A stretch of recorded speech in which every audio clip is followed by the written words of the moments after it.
This happened to me years ago, and I still get shivers thinking about it. So, this happened probably about 4 years ago. I was working as a tow truck driver at the time, and one night I got dispatched a call from my boss. He said, "Hey, we had a car accident on the interstate. We need somebody to go light a candle." Light a candle means to go see if there is a vehicle that needs to be towed or if somebody needs help. The police usually gets there first and they assess the situation, and then they contact us to come out there and do the same thing. Well, so he says, there's an accident on the interstate here between exits 10 and 12. Go see if anybody needs a tow truck or help or whatever. So I jump in my truck and I'm headed there. I live about 20 minutes away from where this accident was. And about 15 minutes into my drive, I started noticing things on the side of the road. I saw a hubcap. Then I saw a tire. Then I saw a busted tail light assembly. Just the things like that.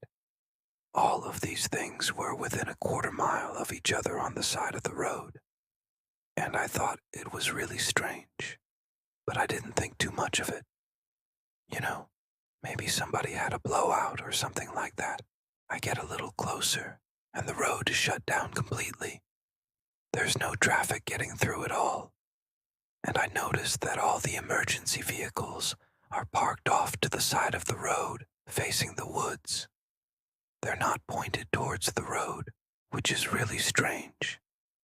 When they park on accident scenes, they always back in towards the woods or the ditch or something like that, so that if somebody walks behind them, they can see them. But they're all sitting there facing the woods with their hazard lights on. So I stop at the barricade, and I'm gonna go check it out.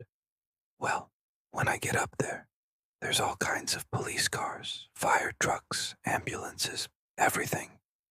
But nobody's outside. Like I've seen the police officers standing around talking, but nobody's outside looking at anything. Everybody's in their cars sitting there. And I'm like, okay, what's going on? So I'm walking around looking for somebody to ask what's going on, and why am I not supposed to be past this barricade?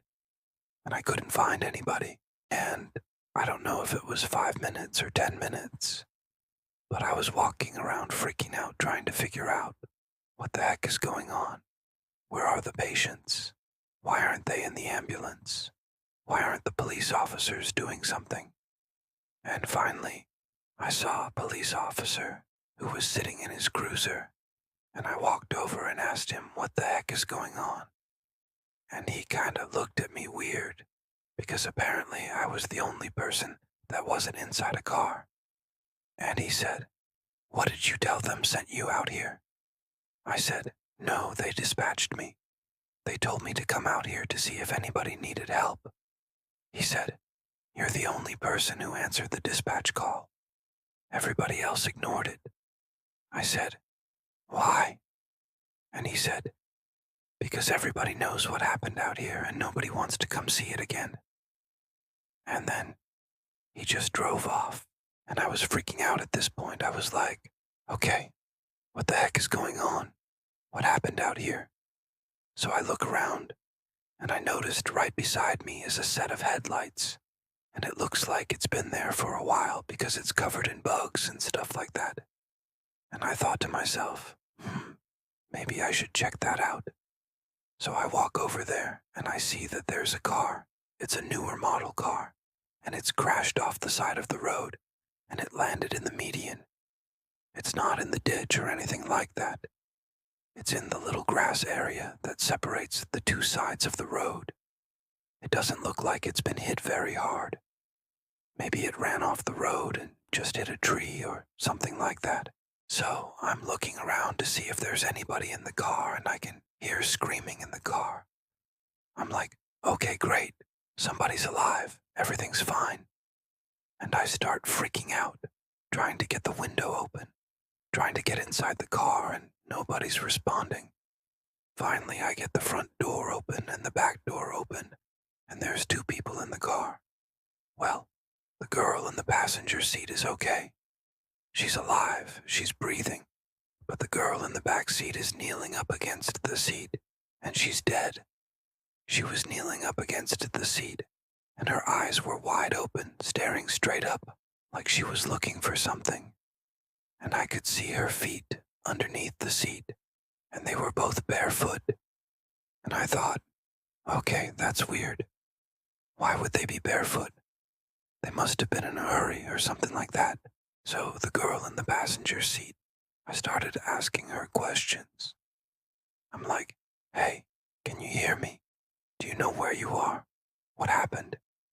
And she looks at me and she's like, what?